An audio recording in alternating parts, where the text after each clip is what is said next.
All right, hello. Now, you guys know the drill. If you're regulars here, I am going to go through the astro transits before I pull the reading, and there will be a timestamp in the description box down below in case you want to skip this. But I highly recommend that you don't, because the reading will make more sense if you understand the planetary aspects. Now, bear with me, please. It is a little long this time. I've written Venus and Mars will align for their cosmic date in the sky on February the 22nd or the 23rd, depending on where you are on the planet, in the sign of Aquarius. Right now, this is going to be shining down on creativity, harmonizing imbalances, and activating soul contracts. Venus is the goddess of love, and Mars is the fearless warrior. While they conjunct, we will feel the merging of these two energies for a week on either side of the date, right? This is when we will experience a rebirth of their energies and a new awakening of both feminine and masculine energies within us and even external to us.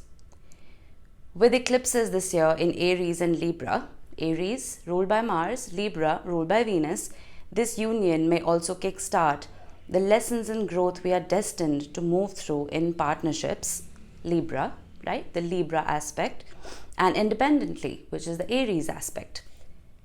The last time Mars and Venus aligned in Aquarius was in March 2022.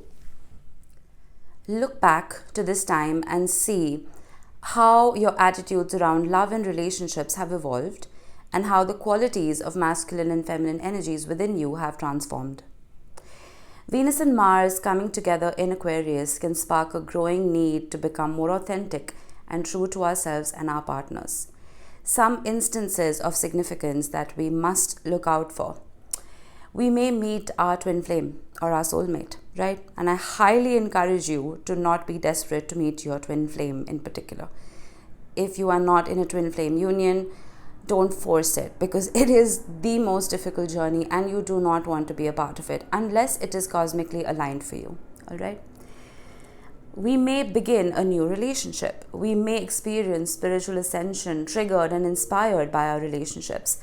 We may experience a growing need to end codependency.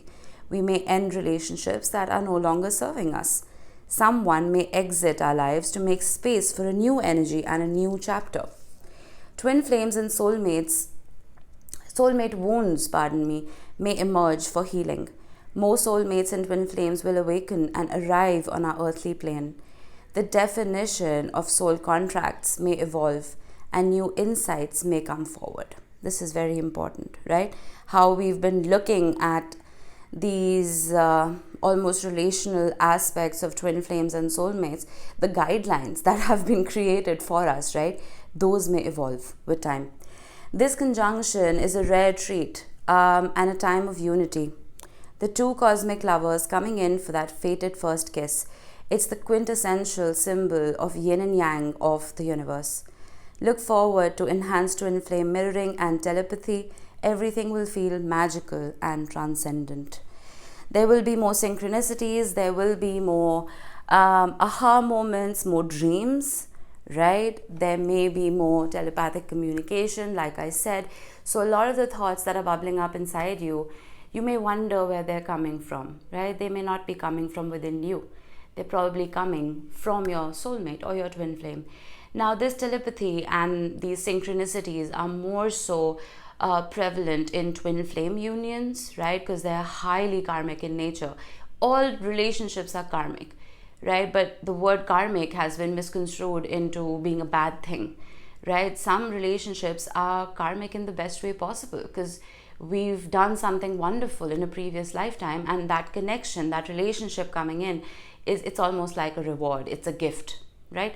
Some relationships can be karmic in the bad sense, that we didn't learn this particular lesson in a previous lifetime. So our soul, because it wants to ascend, it wrote a contract that we will push this lesson forward into the next lifetime and try and rectify it, try and heal it, try and learn it. So we will see. Now, I am not going to do divine feminine, divine masculine, because that doesn't really apply in a soulmate connection. And it doesn't matter what gender you associate yourself with. This is just going to be your side and your person's side. And I decided to be cheesy today because my Valentine's reading was a little dark and a little heavy. So, and I did say that Valentine's Day will be postponed to this date, right, to the 22nd. So I'm going to be doing a heart because we're being cheesy, and the left side is going to be you and the right side is going to be your person. You are welcome to flip-flop the energies if you feel that they're reversed, right? Don't force a message if you don't see fit. Now I'm going to be pulling oracle cards for each of you, and then we will move on to the tarot. Towards the end, I will be getting a couple of cards from the universe, so make sure you stick around for that. Now, this is a general reading. It may or may not resonate for everyone. Only take the bits that do resonate with you and leave the rest behind for somebody else. And yeah, it doesn't matter what your sign is. This is a collective general energy update. Right. Should I pull both? Yeah, I'm just going to pull both and then move on to the tarot. All right. What do we have for you? We have water. Now, this doesn't mean you are a water sign. It doesn't have to be, right? But if you do resonate with water energy, if it's a heavy placement in your chart, Cancer, Pisces, Scorpio, even if it isn't, right? There's something here about emotion. You being a channel for love. You being a conduit for love. You being a vessel of love and emotions and empathy and compassion. This is wonderful. And water is also the energy of, to a very large extent, receiving, because it is yin. And then we have message. We have number 18 and number 33. I have to keep getting up to make sure my screen is aligned because my stand is really high up because the table is bigger than I'm used to.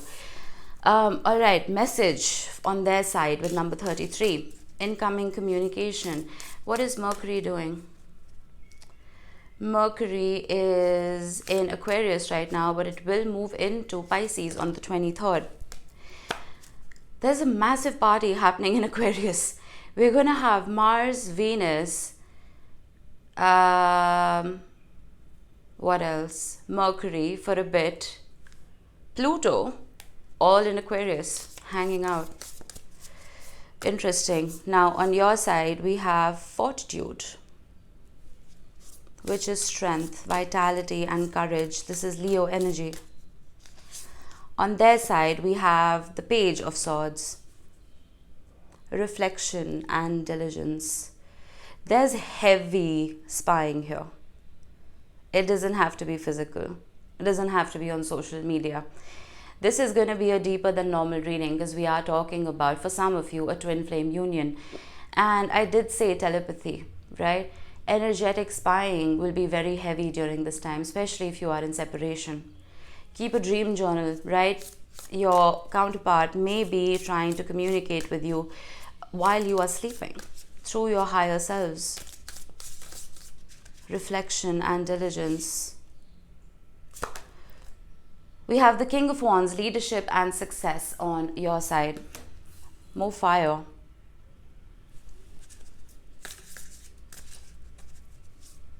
It's interesting. Eight of Pentacles. Some of you are just focused on work. I feel like you don't even want this reading. Feel like you're very inspired to do something, to create something, and that water within you may have taken a backseat for now. Let me pull for this person. They're all water. The King of Cups.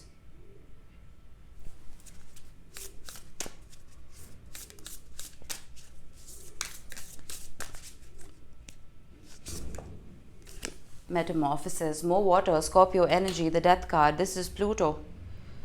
Pluto's hitting us all, man. It really is.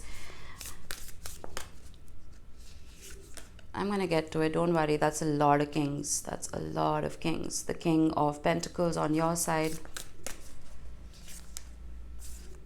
And the Page of Wands on their side.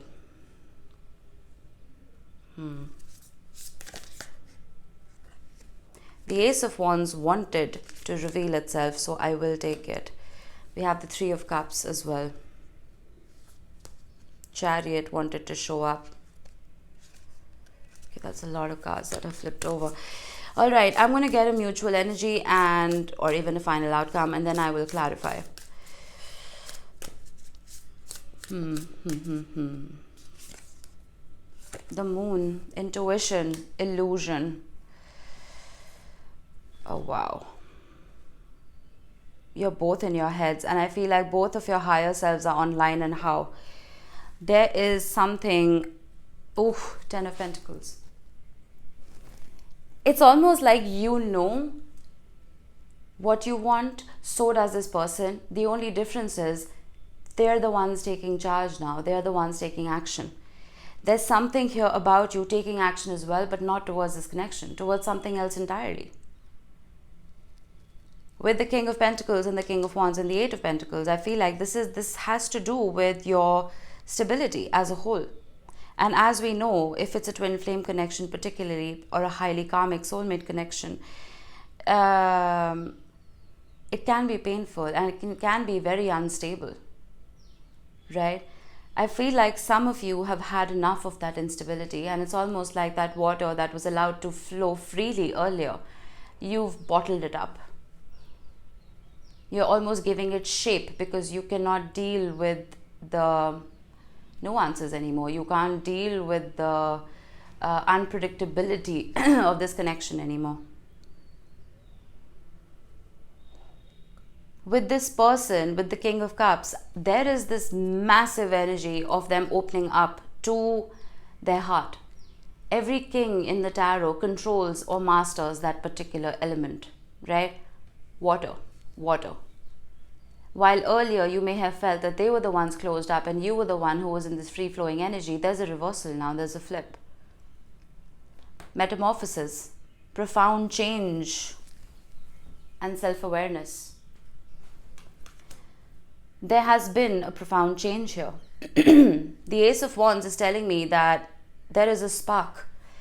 There is a spark that I feel like you're not even going to do anything about, but they're going to tap into this. With the Page of Wands, there's almost a lightheartedness. It's almost like, imagine a reservoir that's holding a whole lot of water, right, for years.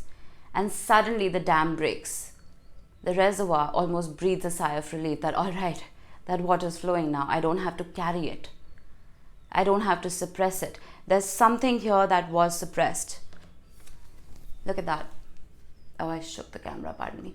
I was talking about a dam. I did not even see this. Look at that waterfall. Even though this is wands, right? This is fire. It isn't a water card, but there's something that's flowing.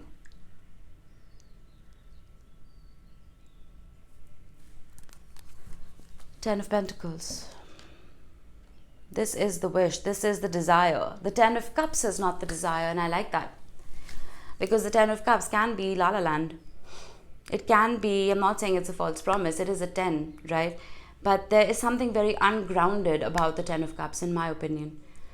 The Ten of Pentacles will suit your desire for stability. You know what I mean? And with message, right above this Page of Swords, you could be feeling emotions that, like I said, are coming out of nowhere. You could feel this sudden urge to cry. You could feel this sudden urge to laugh. You could feel a sudden longing. I feel like it's all the work this person is doing. You may be working. You may be working out even with the Strength card. You may be minding your own business. But there's a connection here that it's flourishing in the ether. It's flourishing on a higher plane. In the 3D, in your current reality, you might not even see it. You could be miles apart.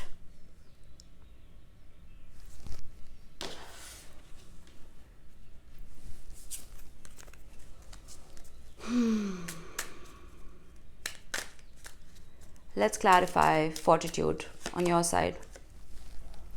Judgment. I'm suddenly getting some of you thought you couldn't do this anymore. Some of you felt like you're exhausted. You felt like if this does come back around, you won't be interested. But you're as passionate about this as they are. It's just that you've suppressed it. I'm also getting your strength will be tested one more time. Your commitment to not just this person, but to yourself will be tested one more time. It's almost like a lesson, the last lesson. I'm getting 9 of Wands energy. One more lesson. The 3 of Pentacles with the King of Wands. Bottom of the deck, the Knight of Swords and the Ace of Swords with the 6 of Pentacles. I am getting that some of you may have completely cut cords with the people you had in common. That won't apply to everyone, but it's almost like that was the only way you could disconnect. That was the only way you could disengage.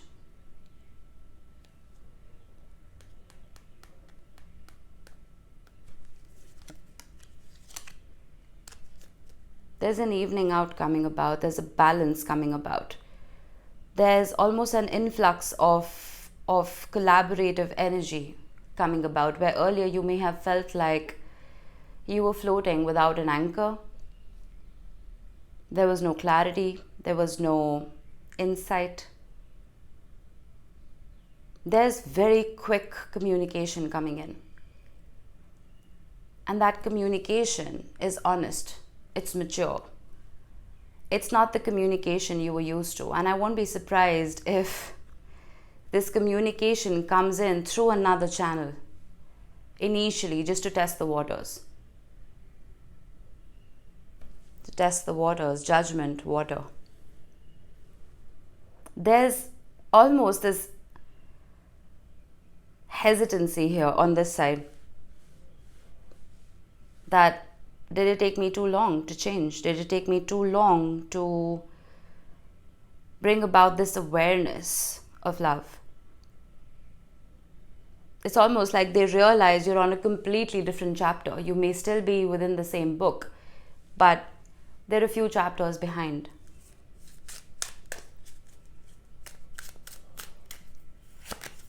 The 10 of Swords with the 8 of Pentacles. Are you just distracting yourself, is my question. I understand you're trying to work, you're trying to build that foundation for yourself. But have you done the inner work? You're doing the outer work. I see that. Have you done the inner work, is my question. The 10 of Swords is not an easy energy to overcome. There is something here about you holding on to pain and telling me and telling yourself that you've moved on. And when I'm speaking to clients, the first thing I ask them when they tell me that they've moved on, then they don't even think about this person. My first question is, have you forgiven them? Regardless of an apology coming in or not, have you forgiven them? And the answer is always no. Which tells me you haven't moved on. So you need to stop lying to me and stop lying to yourself. The 10 of Swords, you're still holding on to it. You're still holding on to pain. I don't know what happened, right? It's a very small spread. I really don't know what happened. Whether this was a third party, whether it was a betrayal, whether it was different attachment styles, whether it was different definitions of a happily ever after. I don't know what it was, but the empathy and the compassion that I was talking about that's bottled needs to start opening up again. You need to start swimming in that water again. I'm only seeing fire here, primarily fire and air. It's almost like this person is in the ocean. They're swimming in the ocean of that feeling, of that love. And while you were in there earlier, you've come out and now you're afraid to even dip a toe in the water because you have been burnt before. The 3 of Wands with the Page of Swords. While I feel this person is, of course, energetically spying on you, that's not all they're doing. There are also plans that are being made for the future. Whether you believe me or you don't. There is this energy of how can I make this more permanent? How can I make myself more approachable so that whoever this person is gives me a second chance? These plans for the future with the 10 of Pentacles are long-term plans. These are not short-term plans about what you're going to be doing next weekend. This is not about that. This is long-term, 5-year plan, 10-year plan. That's what I'm thinking about. And while the Ace of Wands can be a very temporary spark of inspiration, I'm almost feeling like it's carrying Ace of Pentacles energy, right? It may be very quick to come about, very quickly inspired, but I don't think it's going anywhere anytime soon. It's almost like this person's carrying a torch for you. They have been carrying a torch for you all this while. Magician at the bottom of the deck with the Ace of Swords and the Knight of Swords. The Ten of Swords resets to an Ace. And I feel like if any of you have been manifesting, I would like you to add another thing to your list. Manifest the truth. Manifest communication. Because I feel like this time around, this Ten of Swords will be reset to that Ace. It will be reset to something that is not going to muddle your mind. It's not going to destroy your mental peace. It's going to add to that peace. The King of Cups with the Five of Swords. I'm going to get another one here. The Two of Cups at the bottom of the deck. The Ten of Pentacles. This is kind of sweet actually. Two of Pentacles and the Five of Cups with Justice and the Queen of Wands. It's kind of sweet. The Five of Swords threw me off a little bit initially because it's not a great card, right? It is a card of self-sabotage. It is a card of shortcuts, right? But I feel this person, it's almost like they're impatient. They're impatient to get this going, while earlier they were slow to move, right? Because they hadn't opened up their heart. They weren't sitting in that control of emotion that they're sitting in now. Now that they're sitting in it, now that their heart is online, there's almost like this feeling of, okay, how can I speed this up then? Right? How can I read faster and get onto the same chapter that this person is on, you are on, right? Because the Ten of Pentacles showing up twice, again, this is not wishy-washy nonsense. This is not a game anymore.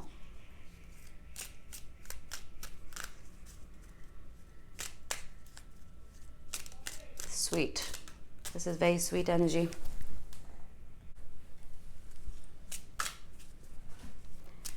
Why is Metamorphosis here? The Seven of Swords and the Two of Wands. This person may have prompted you to keep waiting for the other shoe to drop. It's almost like if things were good, right? You knew they wouldn't be good forever. You knew something would happen where you would disconnect again. There was always a fear. And there was always this energy of this person having one foot out the door constantly. I feel like that's changing. The deception, this almost self-preservation that this person was coming out with, that's ending. There's a vulnerability coming about. We have the Queen of Swords with the Emperor, with the Two of Swords, the Wheel of Fortune, and the Empress. I feel like they realize that this is a soul tie. This is a soul contract. We have the Emperor and the Empress together with the Wheel of Fortune. There's an acknowledgement of the universe having a plan here, that this is divinely orchestrated. This is not a run-of-the-mill relationship.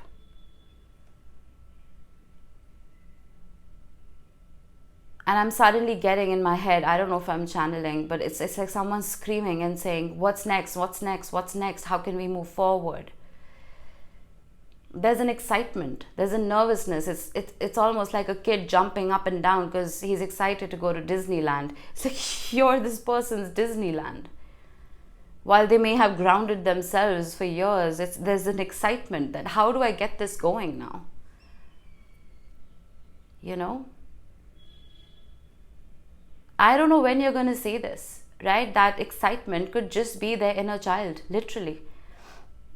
Their higher self is online as well, but then we always have the third entity, which is our current person, our current reality, our current personality, our current ego, right? The 3D. Free will always comes into place there. I am describing the energy inside this person. What they do with it is their business. I have no idea. Got a glimpse of the Nine of Cups. Disneyland is a wish fulfilled for most children. I'm hoping you're catching my drift. You are a wish fulfilled here. Let's get a couple of cards for these right here. The Devil with the Two of Pentacles. Let's get one more. And the Chariot. Bottom of the deck, the Four of Swords. Exactly the card I wanted to see. This person, after swimming in the darkness, after swimming in that shadow with the devil, is finally moving towards the light. The Chariot is a difficult energy to master. It is the energy of steering the light and the shadow within us, and then eventually moving towards the sun, moving towards victory. This excitement and this bubbliness and this jumping up and down, you may feel that it's highly immature and it's not very sustainable, because the Ace of Wands can be like that as well. But there's a lot of deep internalization that has happened for this person to get to where they are today. This metamorphosis, this is the Death card. This is not an empty promise. This is not a mask that someone wears to lure you back in. This is honest to God transformation. Pluto is sitting in Aquarius as well. So it's almost like Mars and Venus are on that date. But there is a supervisor. There is somebody who's going to make sure the conversation is deep. The conversation is not frivolous. Pluto, excuse me, my throat, someone's throat chakra is blocked. I'm getting that with these colors as well, throat and heart. But there's nothing frivolous about this. Pluto is going to ensure that whatever does come about for you a week before and a week after, the 22nd or the 23rd, it's going to carry a potency that is, it's going to be really difficult for you to brush under the rug. It's going to stare you in the face. It's a truth that you will not be able to unsee. Same for this person. The amount of work that's being done underneath the scenes, and I almost feel like for some of you, you're lagging behind. It's not going to resonate for everybody, but I feel like you're getting the chance with Judgment to digest all of this drama and to forgive. But I don't know if you're doing that, right? Do the Ho'oponopono prayer. I say this a lot. The Ho'oponopono prayer is going to help you relieve yourself of grudges. And that is true moving forward.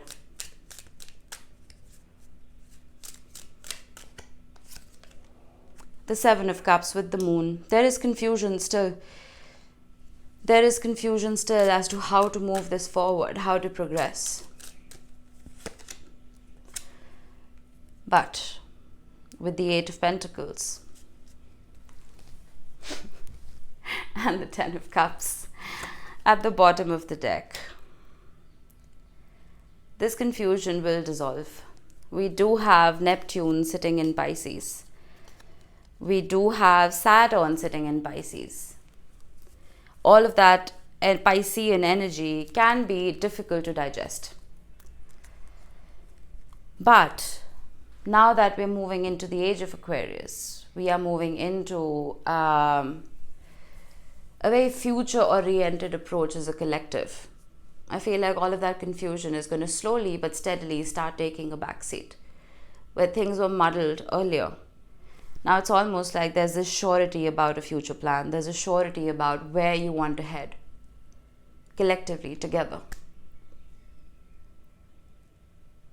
The Ten of Cups and the Ten of Pentacles together. If the Ten of Cups was by itself, I'd be a little concerned because, like I said, it is La La Land. It is Disneyland. Right? But the Ten of Pentacles is permanent. It's a legacy of love. It's generational wealth. It's a big oak tree that'll protect you for the rest of your life. And I feel like this person has already planted those seeds here.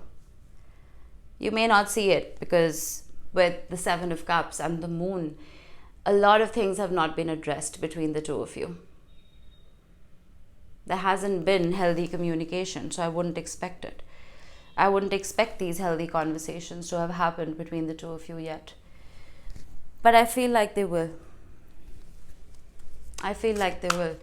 And with the Eight of Pentacles, it's almost like all that work that you were doing external to yourself, you're going to start reflecting inwards. That's what karmic relationships and twin flames and soulmates do, right?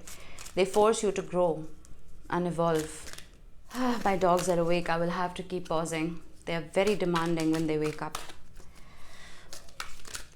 Alrighty. Oh, you're being watched by loving eyes. I told you you're being watched. What if you're actually an ancient gladiator of love and joy who agreed to visit Earth during these primitive years to spark some new thinking, share a few smiles and help others discover they too are awesome? Just saying, the universe. P.S. Up for a joust, of course, with rubber thingies. These cards are hilarious. Absolutely love them.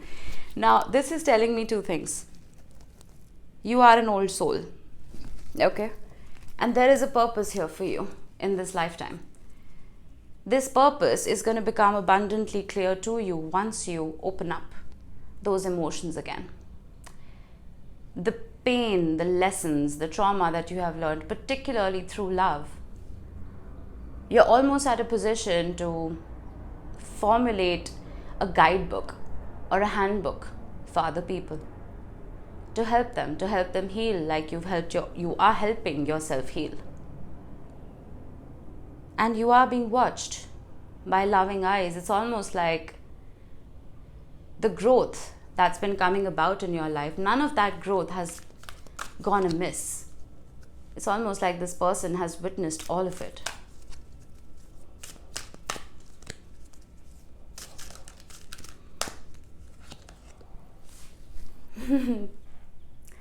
I heart you. If everyone really knew how much they were loved, not only from above, but by those now in their life, there'd be little hearts drawn on everything, from wheelbarrows to skyscrapers to jumbo jets. And I so look forward to that day. Big heart, the universe. Told you, this person is all heart now. They're all heart. It's like they want to draw hearts everywhere. This energy is so wonderful. Look at the bottom. Earlier disappointments were just rehearsal for the great stuff coming your way. There is a metamorphosis. I cannot shake it. There is an opening up of the heart. Some of you may have been burnt in the past, and it's almost like you don't want to be vulnerable anymore. You're afraid. The Ten of Swords is the most difficult energy in the tarot. I get that. But I feel like a part of you wants to open up regardless. And this person is going to say and do just the right things to get you there. There's a lot of love here. A whole lot of love. And I feel like both of you will reach a point and place where you won't be able to ignore it anymore. Quite a difference from the Valentine's reading, I have to say. In a way, I'm glad it was postponed. All right, look forward to this. If this reading resonates with you, it's a beautiful energy. Now your February readings were uploaded. I will be working on your March reading soon. And I will also be working on the full moon in Virgo reading in a couple of days. So make sure you're subscribed, you have the bell pressed, because I feel like I'm not being seen on people's home pages, right? So I'm just kind of getting lost in the sea of other channels. So this will really help me out. All right, I will see you in the next one. Bye-bye.